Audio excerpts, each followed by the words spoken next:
এবং আপনারা ক্ষমতায় এসেছেন। কিন্তু আপনারা ক্ষমতায় আসার পরেই এই নির্বাচনের প্রেক্ষাপট যে কারণে তৈরি হলো জুলাই এবং জুলাই সনদ, সেটাকেই এক ধরনের ভায়োলেট করা শুরু করলেন এবং সেটাকে চ্যালেঞ্জ করা শুরু করলেন।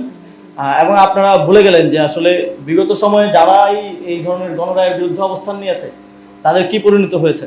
আপনারা রাজনীতি করবেন, অবশ্যই রাজনৈতিক দল মানেই রাজনীতি করবে। আপনারা জামাতের সাথে রাজনীতি করেন, এনসিপির সাথে রাজনীতি করেন, আরও অপর রাজনৈতিক দল আছে তাদের সাথে রাজনীতি করেন। আপনারা ক্ষমতা পেয়েই জনগণের সাথে রাজনীতি করা শুরু করলেন।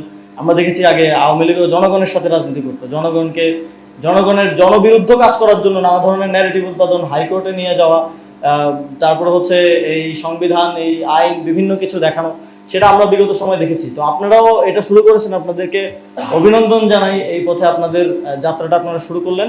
তবে এই পথের শেষটা কোথায় বাংলাদেশে বারবার ইতিহাস সেটা দেখিয়ে দিয়েছে। কিন্তু ইতিহাসের সবচেয়ে বড় দুঃখের বিষয় হচ্ছে মানুষ ইতিহাস থেকে শিক্ষা নেয় না আর কি। তো আপনারাও নিচ্ছেন না। তো জনগণের সাথে এই রাজনীতি, অপরাজনীতি করার ফলাফলটা হয়তো ভালো হবে না।